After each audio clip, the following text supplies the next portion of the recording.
I'm Brett. And I'm Alice. And we are the prosecutors.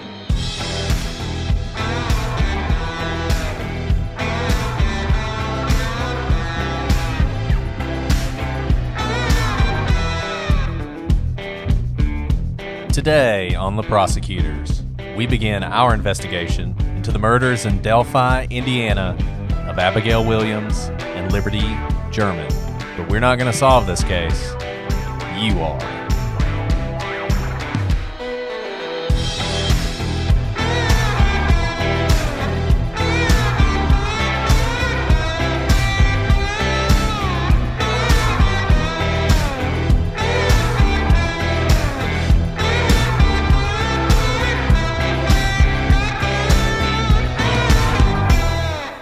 Hello, everybody, and welcome to this episode of The Prosecutors. I'm Brett, and I'm joined, as always, with my transcendent co-host, Alice. Good job, Brett. I know you were really worried about how to introduce me. That was really good.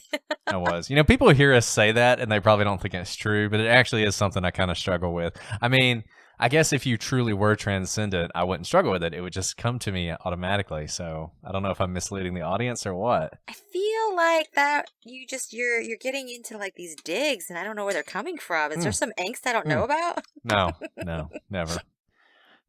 I'm not jealous of you and all the love you get from the listeners. That would never be the case. That would never be the case because your fan base is probably my favorite thing about this podcast. You ladies are the best. You make me smile. Whatever. We got an email recently that was like, "Hello, Brett," and then "Hello, all of these wonderful things about Alice." So I don't want to hear it. People love Alice. Don't listen to her. Well, we really do love you guys. I want you to know that this episode is a long time coming. I know that we announced on Twitter that we were looking into this case, and we have done extensive research, and we've even begun to start recording and then decide that we were not in our best minds, in our best energy in order to record it. It was too long of a day at work or what have you. And typically we just power through it. No matter how long the day is, we were like, this is the Brett and Alice everyone's going to get. But this case, I think, is really stayed with me, Brett. Of all the cases that we have done episodes on, this one has really actually haunted my sleep. I don't know if it's the absolute senselessness of it, the fact that it was two young girls and, you know, we both have children. I don't know what it is, but it is absolutely just gripping to me. Yeah, and, you know, I'll be honest with you, this is not a case I really wanted to do. For all those reasons, it's just such a, you know, I made a joke, not about this case, but how some true crime case, I found it depressing, and somebody was like, haha, like, not like all the other true crime cases. And look, I mean, there's some truth to that. There are very few true crime cases that don't involve tragedy of some sort, but this one's different. And I think it's different for a lot of people, and I think the audience will understand that. I'll say this, I think of all the cases out there, this is the one we've gotten the most requests for. It's certainly on our Patreon page. I mean, this is the case that most people wanted to hear about. And honestly, at the end of the day, and I'll say this, I said at the very beginning of this episode, we're not going to solve this case. It's going to be solved by somebody out there, and that is 100% true. We're not doing this case because we think Brett and Alice are so brilliant that we'll talk about it and all of a sudden it'll be obvious who did it. We're doing it because everybody needs to talk about this case, because this is a case, as much as any case we've talked about, where it will be solved because of people not stopping looking at this case, talking about this case, thinking about this case. There's someone out there who knows who this is that we're going to talk about over the next couple days. I believe that, and I think it's important. I think it's an important case to do. And as much as, you know, Alice, you said it haunts you, I think that's a great way to describe it. Well, that's quite the lead up, and also I want you all to know, because Brett is a really big teddy bear, if you can't already tell from this podcast, but we were ready to start recording, and we had to delay for a few minutes because his sweet, sweet daughter was snuggling him as if she knew that he was about to have to go record one of the most heartbreaking true crime episodes that we've encountered yet. Yeah, and she's a sweetheart, but usually she's not that sweet. But tonight she was just, I don't know, she was something else. So, yeah, got delayed a little bit, but that's fine. Like Alice said, she gave us some good energy. You guys know we approach these cases, we try and bring some levity and some humor to them. I don't think you're going to see that in this case, frankly. We don't do a lot of ongoing investigations, at least not of cases that are this recent and sort of this hot. So, we're looking at this one a little bit differently. Also, I'll just tell you, our release schedule is going to be different on this. I'm not exactly sure how many episodes this will end up being, but we're doing at least 2 weeks on this, even if we just do 2 episodes, just because I just want this case to hang around a little bit longer in people's minds. I think I want people to focus on it a little bit more. I don't necessarily want to move on from it as quickly as we normally do.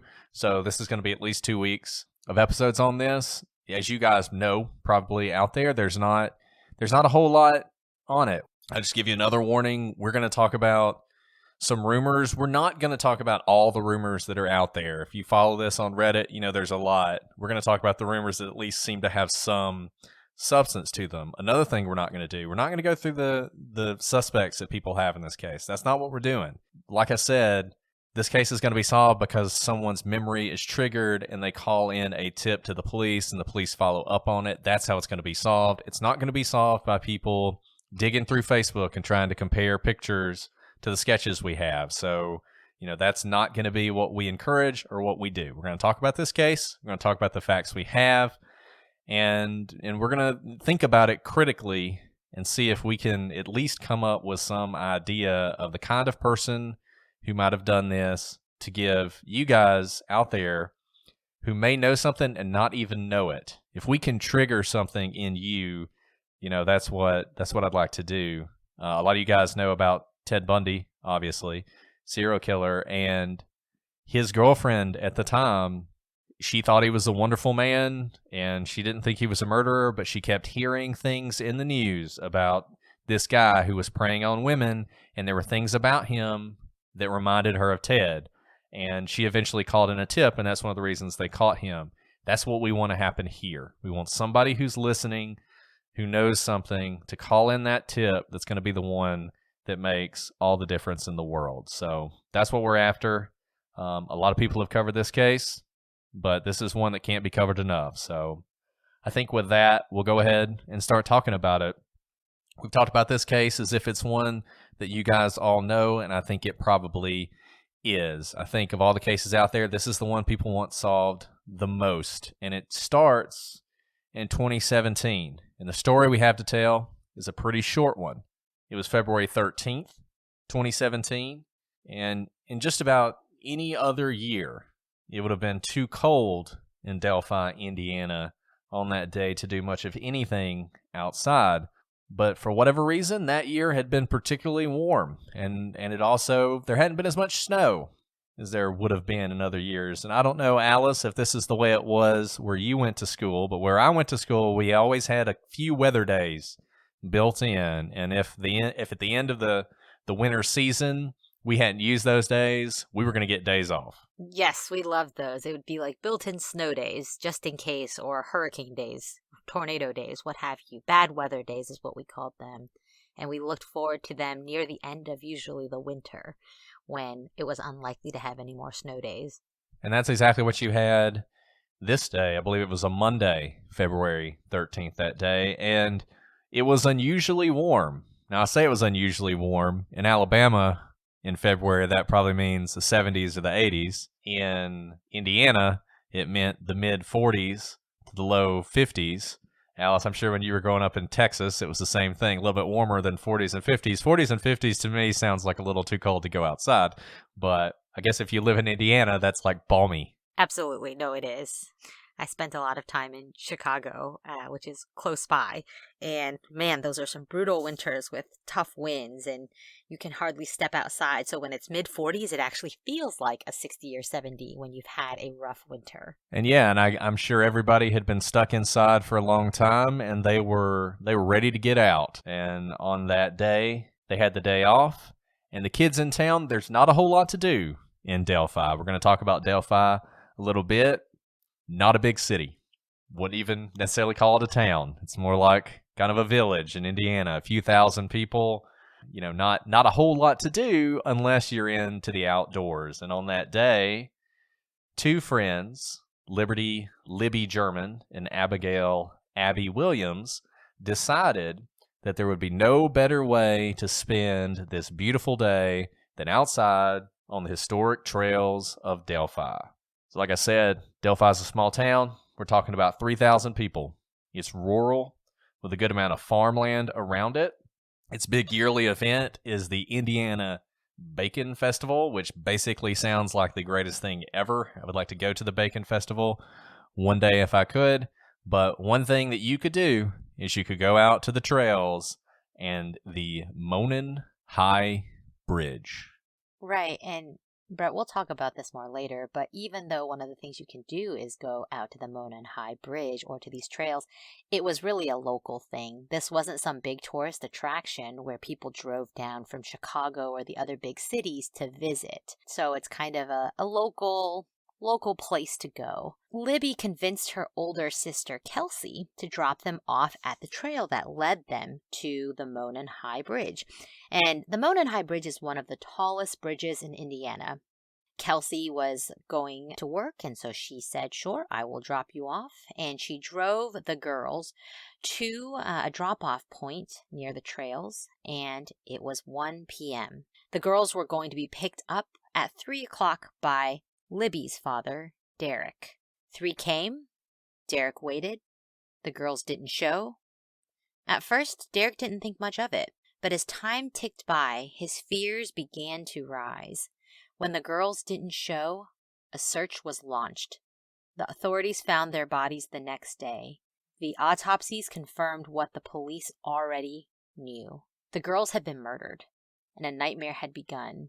One that would not end for Libby and Abby's families until their killer is brought to justice. And so that's a short story. Normally we spend a long time on the story, but that's what happened that day. And instead of spending a lot of time sort of building up to the story and stretching that out, we want to spend a lot of time on the timeline of what happened that day.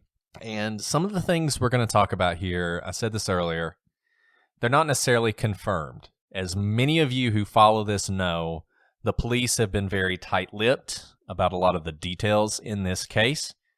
We have explained before why that is, that police often keep back information, both to use one day in a prosecution, to determine who the killer might be, to prevent false confessions. There's all sorts of reasons they do it, to protect the privacy of the victims.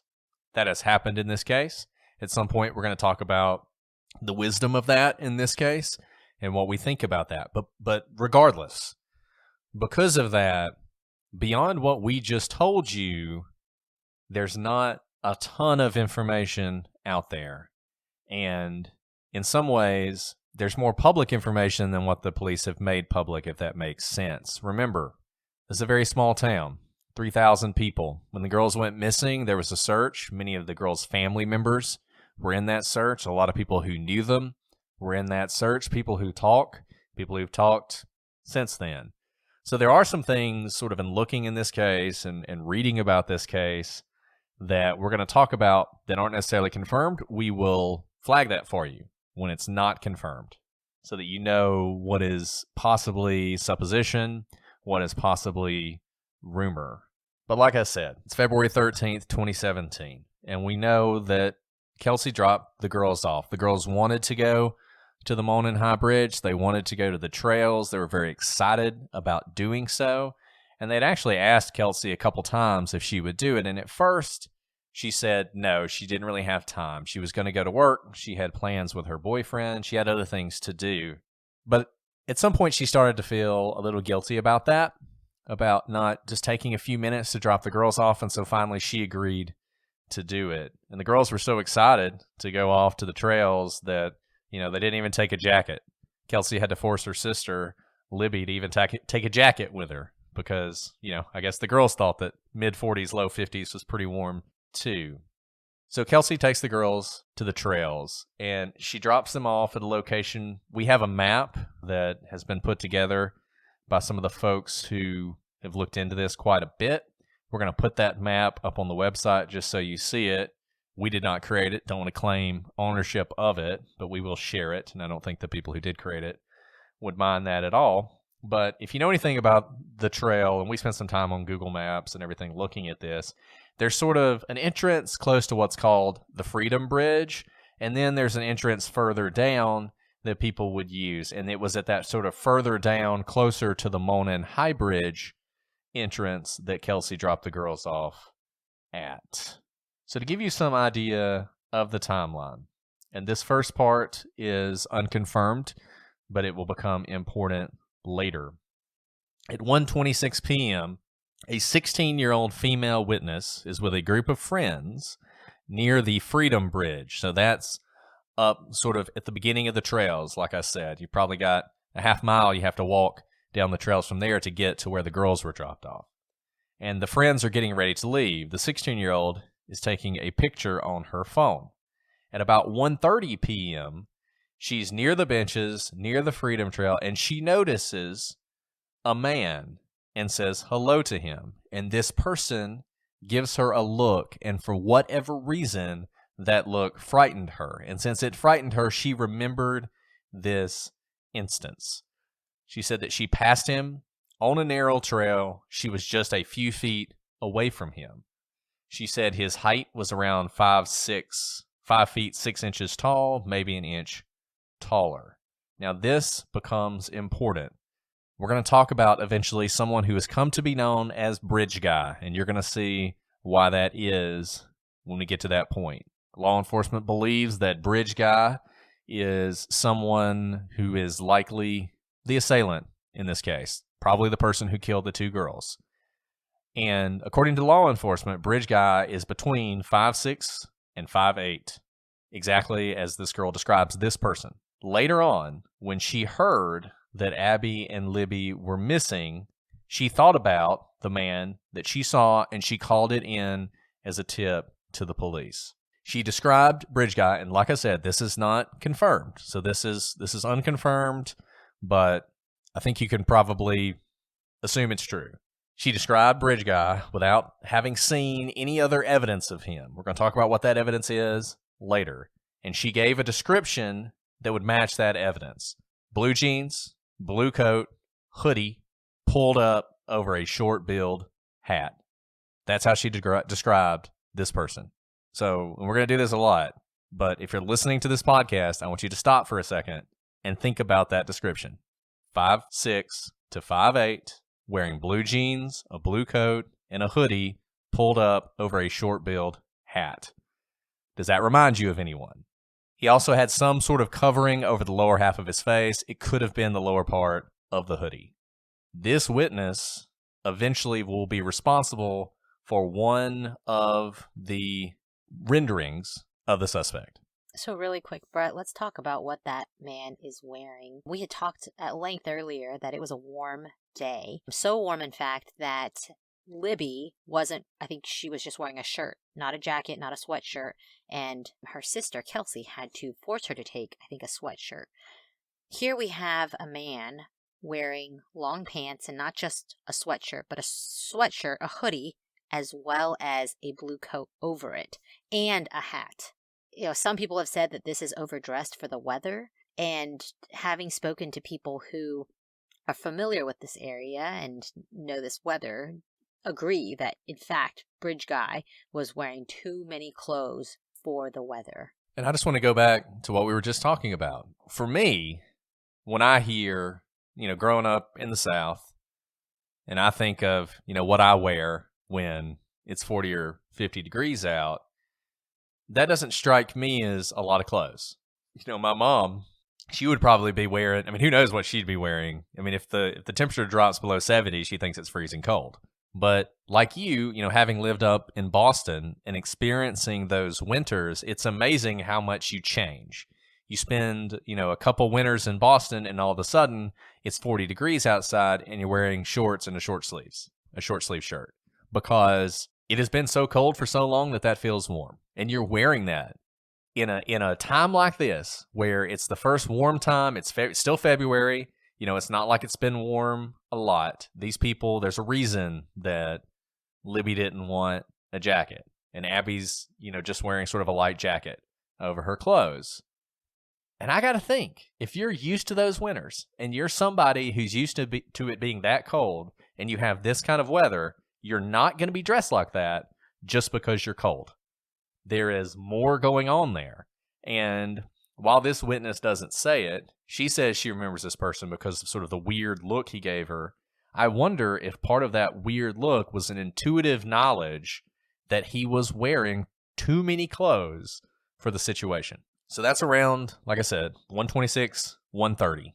At around this time, Abby and Libby are getting a ride to the bridge. So around 1:30 is when they're leaving. It's when they're headed that way. Between about 1:38 and 1:45, that's when the girls are dropped off at the entrance that we talked about earlier. It's the Mary Gerard Nature Preserve where they're dropped off, and Libby calls her dad, Derek, to arrange pickup between 3 and 3:30. So the whole idea is they're going to be there for a couple hours, that's it, and then they're going home. To give people an idea, Brett, can you tell us about how far the Freedom Bridge is from where the girls were dropped off in terms of walking? How long would it take to walk from the Freedom Bridge to about the area that they were dropped off in? From the Freedom Bridge to where the girls were dropped off, is probably about 15 minutes. It's probably another 15 minutes or so from where they were dropped off to the High Bridge. Now, that's probably for teenagers. It'd probably take me longer because I'm slower and in worse shape. But yeah, we're not talking a huge area here. Probably talking about a mile and a half from the Freedom Bridge to the Monon High Bridge. So not much longer, not much further than that. But I think one thing to note is if the unconfirmed report by the 16-year-old is true, then the person who murdered the girls was already there around 1:30 when they were on their way. Now, it is interesting that if this person was near the Freedom High Bridge and they are dropped off around 1:45, 15 minutes from the Freedom High Bridge, maybe that tells you something. Maybe that's where they were seen. It's hard to say. That's going to be mostly speculation. Except that the timing would work out. The timing would work out. So the girls have arranged pickup, like I said, 3 to 3:30. So they got about 2 hours. They're going to be out there. Between 1:45, so sort of the later time when they might have been dropped off, and 2:07, we know that Libby takes a picture of Abby and posts it on Snapchat, and Abby is on High Bridge at this point. Now, we don't know exactly when the photo was taken, but we do know that it was initially accessed on Snapchat at 2:07. So the photo had to be taken before then. Hard to say exactly how much earlier, but once again, if you're thinking about how long it takes to get from where they were dropped off to the bridge itself, could have been much more before that, because the bridge, it's the tallest bridge in Indiana, or this kind of railroad bridge, wooden railroad bridge in Indiana. It's abandoned. It's not in the best shape. There are sort of big gaps between the planks on this bridge. I would probably be absolutely terrified. I have thought about if I went there, would I be able to cross this bridge? And I'm not actually sure that I would be able to do it. People talk about having to crawl across this bridge the first time they do it because it's kind of scary. So if you see this photo, this Snapchat photo, and we're going to post it on the website, Abby's pretty far across the bridge, and it's pretty clear that Liberty is, she's even further across the bridge than where Abby is. So I don't think they're running across this bridge. So I think it's probably pretty close to 2:07 p.m. when this photo is taken. And just so you know, to situate you, this bridge is very long, and the view of it is Libby is further down the bridge, and she's taking the picture so that the direction she's looking in is where you would come from. And you'll notice that Abby's looking down because, like Brett said, this is a very rickety old bridge, and there are gaps large enough for a person to fall through. So you have to be careful in crossing it. And it's almost like this is exactly what 12 and 13-year-olds would be doing, because you kind of get a thrill out of it. It's exciting. I would be terrified, but I can see why this would be a fun thing to do. Now, one thing to note about this photo, there's no one else on the bridge with Abby in this photo. So there's a lot of controversy about where Bridge Guy is at this point. Some people think he's already crossed the bridge and he's sort of waiting for the girls. Other people think he has not yet started to cross the bridge. If you look at the photo, if you look all the way at the end to where the bridge begins, there is a shadow, a sort of dark spot on this photo that kind of looks like it could be a person. And it's possible that that sort of dark shadow all the way at the end of the bridge, having not yet started to cross it, is Bridge Guy. Now, between 2:15 and 2:30, the girls begin to film a man walking across the bridge towards them. An image from this video is later released by the police. In it, the man, who's approximately 65 feet away from the girls, so he's not close, and he is crossing the bridge looking down. And I think this is important to note. As Alice said, he's not close. And we're going to talk about this image a lot, and it is frustratingly unclear, this image. It will be on the website. You can look at it yourself if you haven't seen it yet. The reason it is frustratingly unclear is because he is 65 feet away at this point, and it's just not a good photo. What we learn later is that this video actually came from Libby's phone. And she starts taking the video, and from what we understand is she continues filming throughout the meeting of the man until their ultimate murders. And what's interesting is the fact that she begins to film this guy who is very far away. There is more to the video than has been released. We only have really a second and a half of this man walking.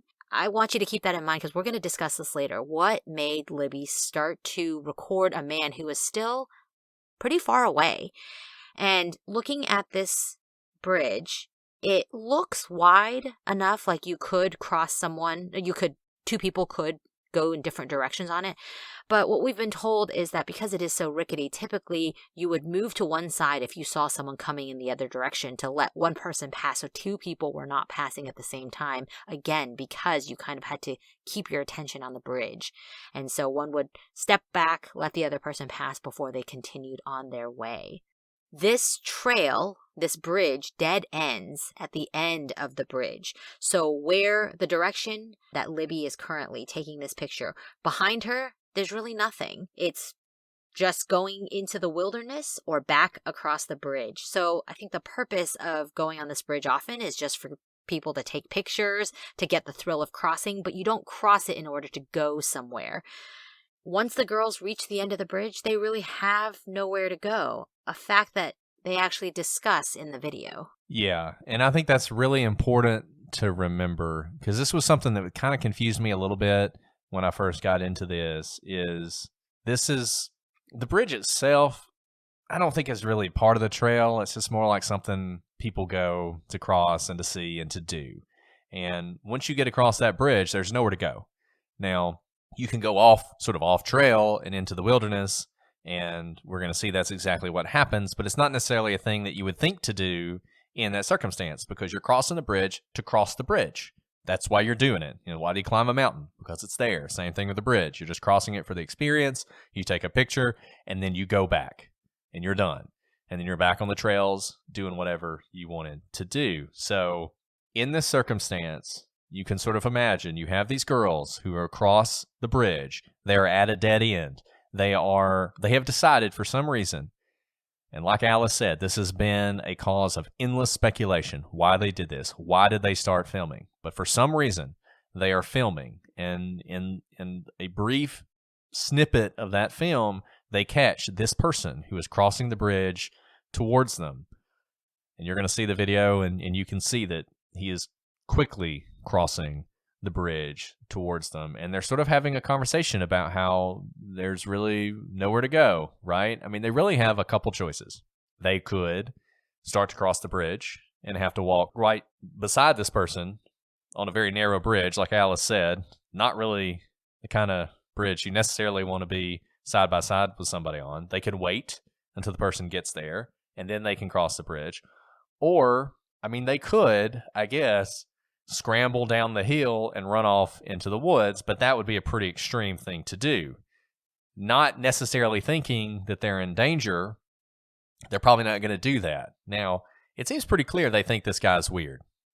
They're discussing him approaching them for a reason. They're talking about their options for a reason.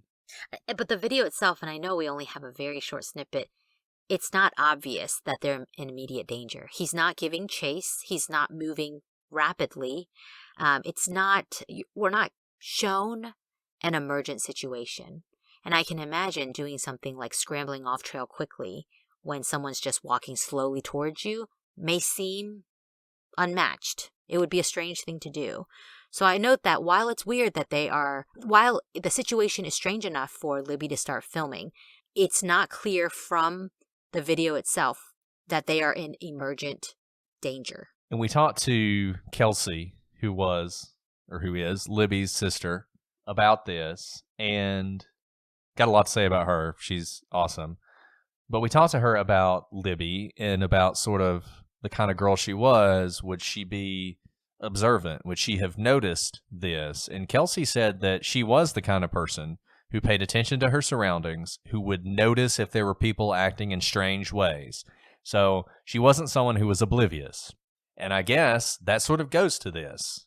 She must have recognized something in this person that made her think, I should start recording now.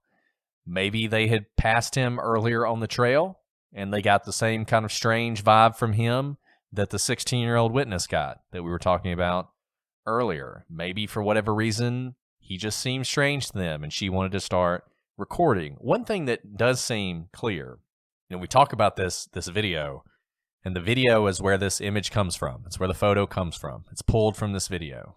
We have, like Alice said, about a minute and a half of video that we've seen. Or excuse me, I wish we had a minute and a half. A second and a half of video that we've seen. So it's not just Libby standing at the end of the bridge, filming down the bridge as this person approaches. It's almost like she recognized this person was approaching. She wanted to film something, but she didn't necessarily want him to know. So she sort of, almost maybe panned across the bridge with her phone, caught him for a second and a half, and then kept going, or maybe even at that point, put the phone in her pocket. It's unclear. But it's not a situation where she's standing at the end of the bridge just filming this person as they approach. Right. And one thing that her sister, Kelsey, told us is that, we asked her, did Libby do things like this before? And she remembered a situation in which Libby noticed that some guys were walking in the same direction as them. And Kelsey did not think anything of it, and she thinks it probably still was nothing, but Libby tended to be on the cautious side. So she said to Kelsey in this one instance, let's not go into the store where they were planning on going because these guys have been behind us for a while. Let's go somewhere else first before we come back to this store.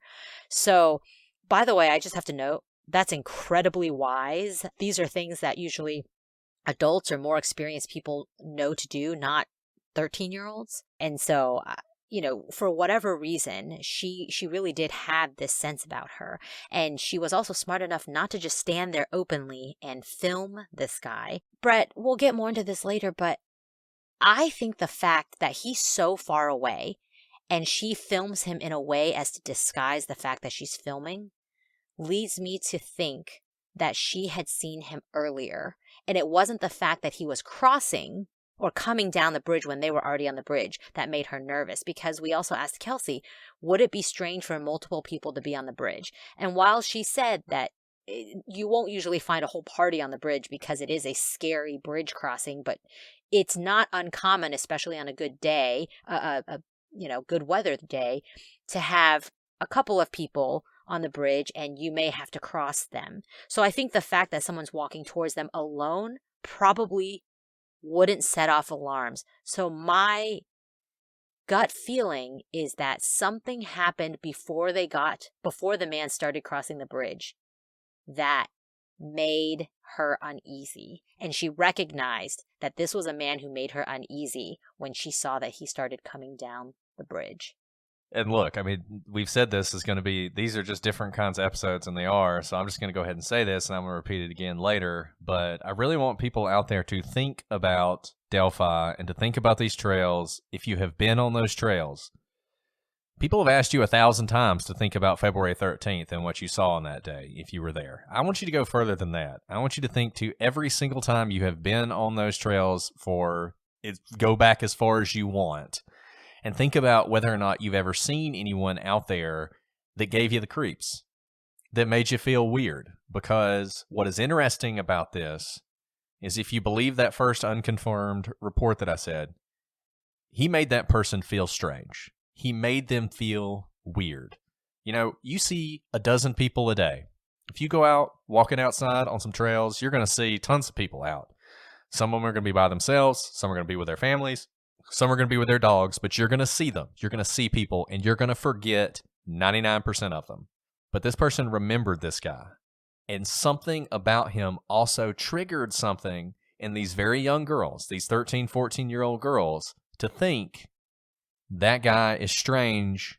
We need to watch out for him. He's coming across the bridge. We need to start filming. So there is something about him, at least on that day. And I got to think, if it was that way on that day, it's been that way before. So even if you think it has nothing to do with this case, if you have been in that situation before in Delphi or its environs, I want you to think about that. I want you to think about whether or not it's possible that that person that you ran into or that person that you know matches this description. Now, around 2:30, this guy gets across the bridge and he reaches the girls where the girls are waiting. And he says, guys, down the hill. We are going to play that for you now. This is the cleaned up audio that was released. Down the Hill was released first. About a year later, the police had a press conference where they added the word guys. There is a gap between guys and down the hill. It seems that most people think there has been perhaps a second excised from that. It might be the girls saying something, but we think that these come pretty close together and it's the same person. So we are going to play that for you now. So you're going to hear this audio. We're going to play it a couple times. Guys, down the hill. Guys, down the hill. Guys, down the hill. Guys, down the hill. If you are watching this on YouTube, not only did you just hear the audio, you saw the video. That is all we have as far as the video goes. 1.5 seconds. This was another thing the police, they waited a while to release. Now, on the website, we're going to post the link to the police's video where they take this audio, they put it over Bridge Guy walking, and they sort of play it in a loop. So we're going to have that on the website. If you heard that or you saw that and it triggered anything, go to the website and watch it as many times as you need to. So, Brett, let's talk about that. There's a lot to talk about there, even though it's so little. There's word choice, there's inflection, and there's choice of words. So let's start with guys. Yeah, guys. Now, here's one thing about guys. There are people who think that the fact he says guys indicates that he knows the girls or is familiar with them in some way, even if he knows them only generally. Imagine, a teacher or a coach or whatever. Personally, I don't necessarily get that. I'm not saying he doesn't know them, and I'm not saying that that's not a result of him knowing them that he says guys. I call everybody guys. I mean, that's one of my words that I use. I don't know about you, Alice. Yeah, I agree with that. Rather than it showing familiarity, I think it shows trying to strike a relaxed tone. Yeah, I think that's possible. Just sort of like disarming in a way. Catching someone's, disarming, and also to catch their attention, right? They probably, even if they were looking at him, they weren't talking to him before, probably. And so he's trying to catch their attention. And I will say, when someone acts more familiar with me in public and they are a stranger to me, I am more likely to take a second if they act like they know me. So if someone just out of the blue is like, ma'am, I don't necessarily think they're talking to me, right? Because I'm like, who calls me ma'am? And you clearly don't know me, so I don't think you're necessarily talking to me. But if someone, and I don't know if you've had the situation where someone's walking down the street and they intentionally say something even though they don't know you. I've had panhandlers do this to me, saying, oh, hey, how you doing? As if we're in the middle of a conversation, and it works. It stops me because I think, oh, were we just talking? And so to me, the guys may not necessarily mean he's familiar with them, but rather to make sure they stop and take a look at him because he's trying to continue this conversation. It's not just a sup and you walk on. Because if you pass people in the trails, you may not say hello, or you may just kind of nod your head. And that doesn't indicate, just because you nod your head at someone or do a quick, hey, that doesn't indicate you want to stop and have a conversation with them. But the guys, I think, indicates there's more I want to say. Yeah, and I think it's even possible, and this is all speculation, we just don't know. The girls are standing at the end of the bridge. They want to cross back going the other way. They are probably eager to do so, particularly because they see somebody coming towards them that they don't really want to have any interaction with. You could sort of imagine him stepping off the bridge, and they start moving towards the bridge, and he sort of captures them with guys. He says that, and that stops them, kind of like what you're saying. They stop, they look at him, and then he gives the command. So he's stopped them, and now he says, and maybe even, you could even imagine him saying guys to them, turning around, looking back across that bridge, seeing if anybody's coming. They're not coming. Then he gives the command, down the hill. Right, because there is kind of a tone change between guys and down the hill. Guys does sound very casual, I will say, whereas down the hill, his tone changes, and I think that's why the police had to specify this is the same person talking, because the tone is so different, and the down the hill is a very authoritative command. Yeah, and he even says guys the way you said it. It's like a rising, the way his voice is going, it's rising. It's guys, and then down the hill. And like you said, I mean, the down the hill is, and we're going to talk about this probably a lot, but there is a tone of command in those three words that, to me, says a lot. There's a couple things about this. Like you said, you can tell a lot from just these 4 words, what the words are, and how he says them. I hear somebody who is not nervous, who knows exactly what they're going to do, who is used to telling people what to do, and probably in particular is used to telling children what to do. I mean, he says this with such authority in his voice that there's no way they were going to do anything but what he said, just based on the way he said it. And that may sound strange to people, but I think particularly with children, that way, that sort of command from an adult, I just don't think there was anything else they were going to do but exactly what he said for them to do in that moment. Right. And, if you've ever been, sometimes when I talk, especially in court, afterwards, my co-counsel or someone will say, whoa, you took out your mom voice, as in I spoke very authoritatively and it was with ease. I didn't have to think about it. Right. And while I don't think down the hill is his dad or mom voice, it sounds like someone who talks to kids, like you said, whether it be a coach or a teacher. And this is why we'll talk later about the type of person we think this is, but I don't think this is a teenager. There is an ease that comes with that authority that typically a 17 or 18-year-old I don't think has. It doesn't necessarily have to be someone very old, but someone who has enough seniority over a 13 or 14-year-old who can speak with such authority so easily. We're going to return to this if you don't think we've talked enough about the video or about what he's saying. I will say one other thing about this video. If you look at these 1.5 seconds that we have, there's a couple things about it. Number one, he's looking down. Now that could be because he doesn't want anybody to see his face. It could be because he's trying to avoid slipping and falling through this bridge. He is moving very quickly. He is moving quickly, and he's moving with confidence. Now, you might think, well, that's adrenaline, but talking to Kelsey about this, and I think this is a pretty common view by people in Delphi, this was not his first time crossing that bridge. If it were, he would not have been able to move that quickly, even if he did have adrenaline. This is somebody who's crossed the bridge before. It's somebody who knows the bridge. They're not afraid that they're going to fall. And he needs to get across that bridge quickly because, once again, there's a lot of people out that day.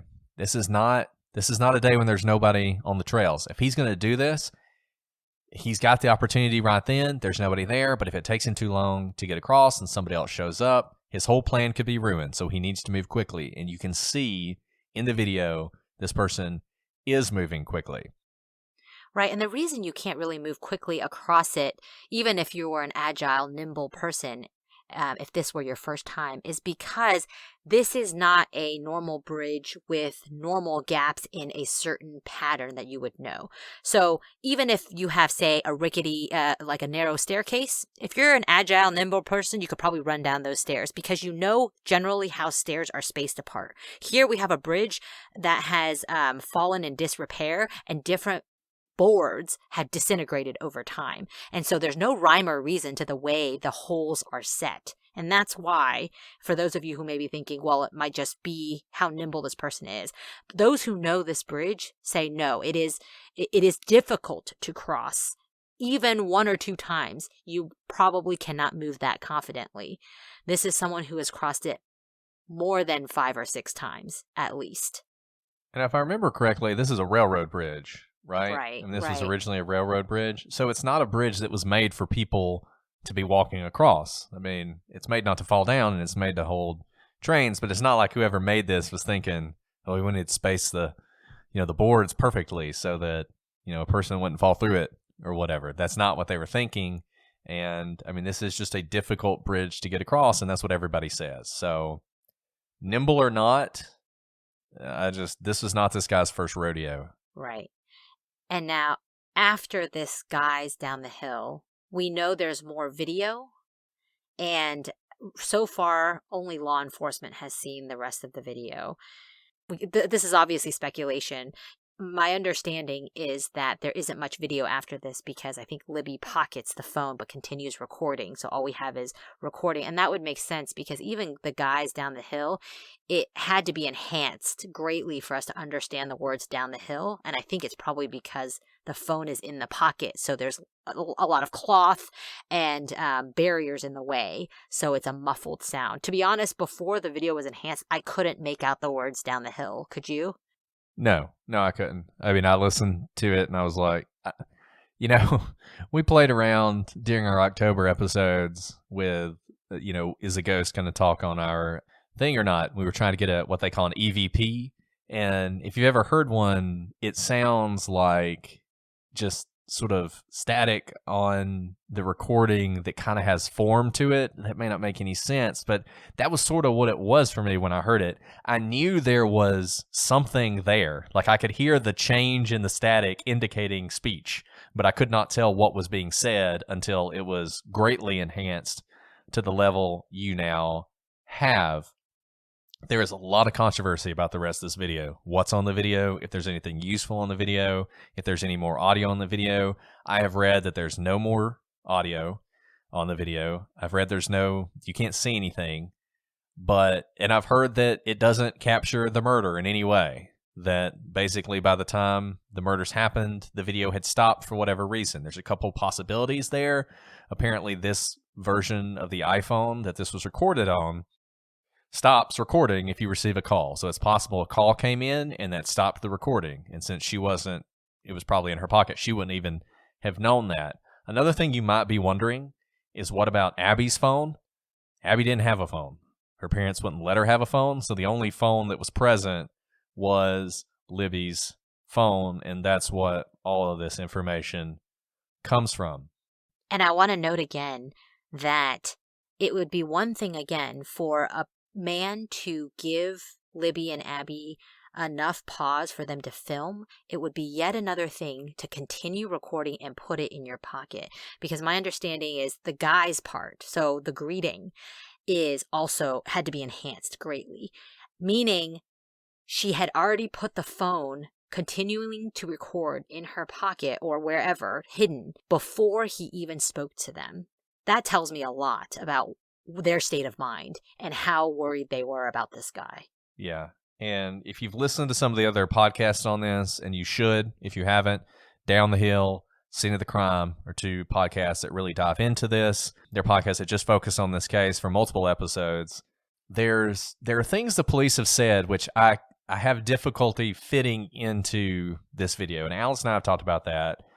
But Alice, you've mentioned this to me several times about the look on the girls' faces. I don't know if you want to share that with the audience. Yeah, in the Down the Hill podcast, one of the law enforcement officers who did view the entirety of the video, he doesn't say what he sees, but he describes how he felt when he watched it. And he said it was something he could never unsee. And the reason it made him so sad and it haunted him for so long and continues to haunt him to this day is because the video captured the look on at least one of the girls' faces. And he said that their face revealed that they knew what was going to come. And the first time I heard that, I thought, well, number one, it seems it has to be Abby, is what you would assume, given that it was Libby's phone, though I guess it's possible. Depending on how she was holding the phone, she obviously was trying to hide the fact that she was recording, so I guess it's possible she called her own face in it. But when I first heard that, I thought, my mind went to the worst possible place, that essentially this video records the murder and she sees her friend being murdered and that's caught on camera. That doesn't seem to be what happened. It seems like whatever he's talking about must have happened much earlier. In fact, it must have happened before Bridge Guy even got to them. If they have that level of fear on their face at that point, I think it does say a lot just about when they first saw him. Right. And whatever interaction that was when they first saw him, and for whatever reason, it must have just really, really creeped them out, almost to the point you imagine, was this guy just sort of like standing off to the side, staring at people as they go by in that sort of stereotypical serial killer in a horror movie way. I mean, I don't know. And the more I think about that, the more I just return to this idea that this behavior that he is showing has to be something he's shown before. This can't be something he can hide.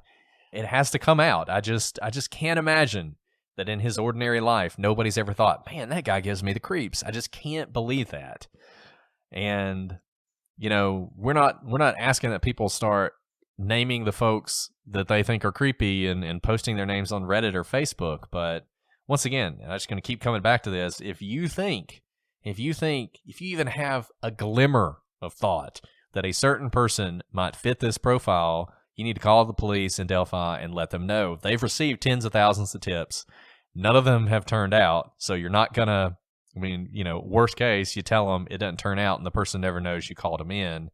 Best case, you're the one who holds the key to this entire thing.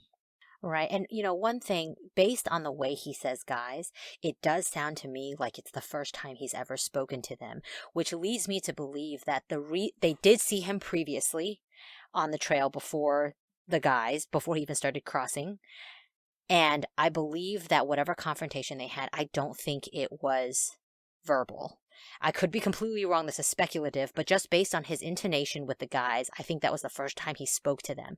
And so what I imagine is that, what do you think people are doing on a trail? They're walking, right? So if someone is not walking and they are doing something, say, leaning nonchalantly against a tree, picking their fingernail, and watching people go by, I can imagine that would definitely give me the creeps if I am on a nature trail and that is someone's positioning. That's not what you do in the middle of the forest, right? Again, something like that would make my skin prick up, even if I didn't have a verbal conversation with that person. And I wonder if something like that had happened. Maybe he was at the start of the bridge, and that's what he was doing. Maybe he even looked a little menacing physically, and maybe he even started moving towards the girls, and they were like, let's go across the bridge. Let's get away from him. And then when they turned around and saw him coming, they were like, oh no, we thought he was just going to go away. We crossed the bridge because he was already being kind of creepy at the foot of the bridge, and now he's coming towards us. No, I think that's absolutely a possibility. And I'll say one other thing about the guys thing, and there are probably people who think we're spending way too much time on this, but if he knew them before this, so not just saw them on the trail, if he was someone they knew, then he was someone in a position of authority who was not friends with them. The way he says guys, to me, that's, is the way that, like, your high school principal might have said guys to you if he saw you and your friends out at the mall, right? I mean, he acknowledges your existence and that he knows who you are, but it's not overly friendly. It's just sort of a guys, If they were friendly with him, if this were someone they knew well, if this was a friends of their parents that they had, cooked hot dogs with, I think he would have said something. Number one, it would have sounded friendlier, and it would have been more like, hey, guys. The way he says that to me, and everything about those 4 words, I know it's only 4 words, and maybe we're putting way too much into this, but everything about it to me says probably stranger, at best knows them in some sort of vague way or in a very sort of authoritarian way, but probably a stranger who is used to dealing with kids or telling kids what to do. That's what I hear when I hear that voice. And Brett, I agree with you that I think that this is a stranger, and here's why.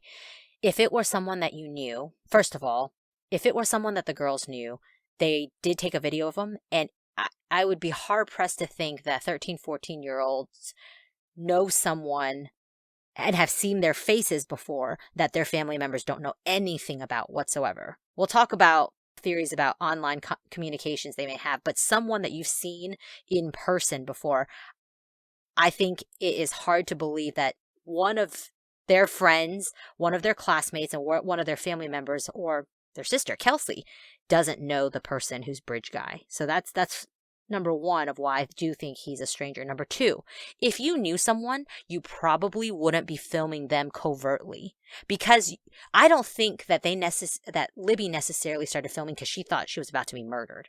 She thought this was a weird person and she wanted to capture it and maybe show her parents or Kelsey later on to be like, guys, look at this super weird guy I saw on the trails today. I think that's why she was filming.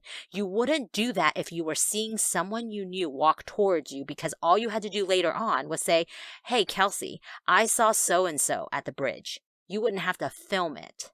So that's why I think this is actually a stranger. That's a good point. We don't know what the girls said, but you got to think, if they knew who this was, at some point they would have said his name, right? They would have said like, hey, Mr. Johnson, what's going on? Why are you telling us to go down the hill? Something just to talk to him, to try and get him to stop acting like a freak, let him go or something like that.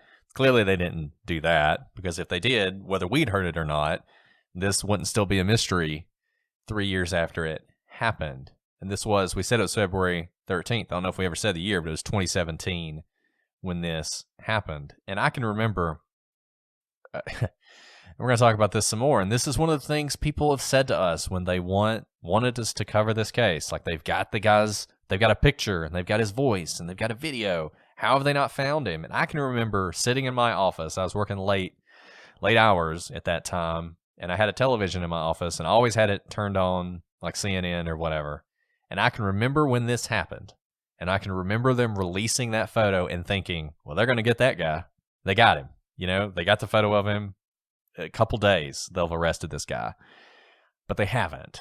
And that's why we're still talking about it today. So after he gets across the bridge, he says, guys, down the hill. At that point, we know that from the bridge, the girls and this man, bridge guy, it's a pretty steep walk, but they go down the hill. So down the hill from where they are, up where the bridge is, into sort of a little bit of a forest. They then have to go down another hill. Based on where the girls are found, the bridge is a bridge for a reason. There is a creek called Deer Creek, and it's called Deer Creek, and you might be thinking sort of bubbling brook. It's more like a river. It's pretty deep. It's pretty wide. There's only a couple places you can cross it. One of those places is down this hill. They have to cross that creek. They cross it from the south side of the creek. to the north side of the creek. Interestingly, it seems like there are houses in this area, because at this point, once you've crossed across the bridge, you're actually on private property, and there are sort of houses not close together. It's a rural area, but there are houses. There's a house. No one was home at the time, but from that house, you can actually see this crossing where this river is. They crossed the river. It is possible, and some people have speculated this, that they're sort of out in the open right now. There's a river. It's possible that Abby and Libby might have made a run for it at this point. Whether that's true or not, what we do know for sure is that just across this river, the girls at some point and somehow were killed, were murdered. And that's where their bodies would be found the next day. And just notice how short of a time that is. They're dropped off around 1:38, 1:45, and they were murdered around 2:30, 2:45. So within an hour. Yeah, this all happens very fast. And I think as we talk about what we think happened and who we think might have been responsible, that's another thing to remember. This person didn't have a lot of time to do this. They didn't have a lot of time to think about it either. So whatever they did, it's quite possible that they came there that day knowing they were going to do it, and they didn't waste any time. We're going to stop there for today. The next time you hear from us, it'll probably be next week, we're going to continue with this. We're going to talk more about the timeline, the things that happened after this point from 2:45 on. We're going to talk more about this video. We're going to talk more about the photo. We're going to talk about what kind of person this could be, whether this is a serial killer, whether it's a local, whether it's someone who knew the girls. We're going to go through all that. And we're going to hope that at the conclusion of our discussion, somebody out there has information that they can share with the police. And I want to go ahead and leave you now with a tip line in this case. The number is 844-459-5786. Again, 844-459-5786. Well, Alice, I won't say this has been the most enjoyable podcast episode we've ever done, but I really hope I was on Twitter today, and they had figured out who was responsible for a 30-year-old murder, and I hope we talked about how we talked to Kelsey and how impressive. I mean, she's awesome, guys. I mean, I know a lot of y'all have heard her on a lot of different podcasts. We just wanted to talk to her. We didn't want to do the recording. We wanted her to feel free to speak without having to worry about being recorded. There are plenty of places you can hear her if you want to hear her, but she is very impressive. And for her to, I don't know how she does it.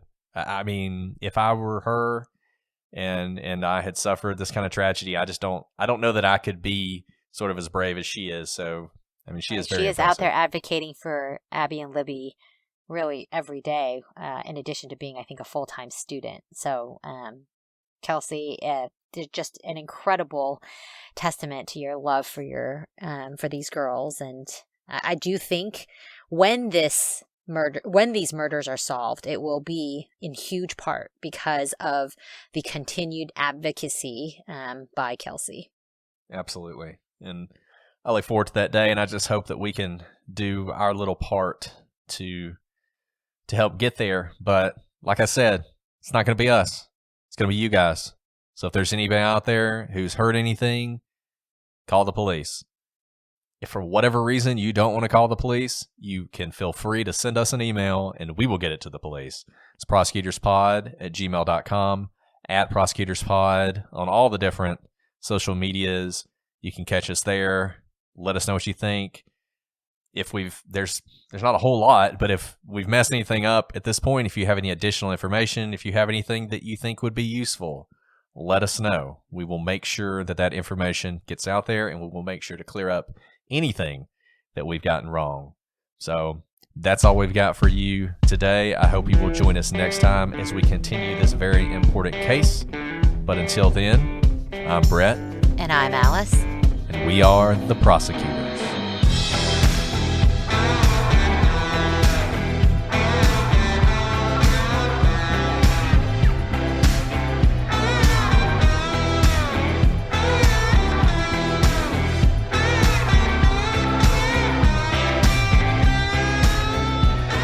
Somebody was making fun of the way I pronounced Dawn. I didn't really get that. I didn't either. I don't know how to pronounce Dawn other than the way I pronounce it. Of the many things that you pronounce, there's many things to make fun of, but I didn't think Dawn was one of them. To be Dawn.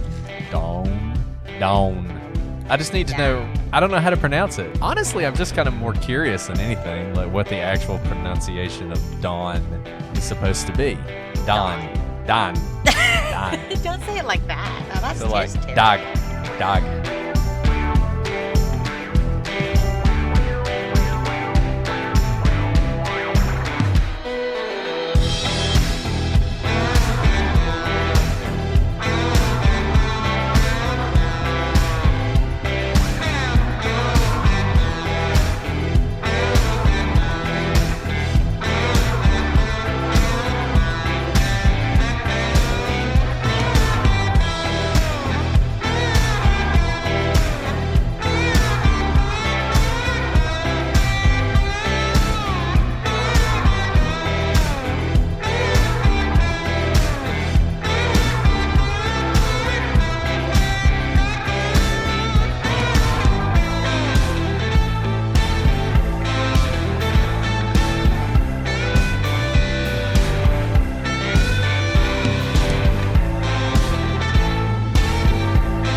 Oh, I wasn't. She was so cute. That- She was being so goodness. sweet. That is It's so great. sweet. So sweet. I don't know why she was being so sweet. She's not normally that sweet. That's not true. It's like she knew that I. You had to do a tough case today.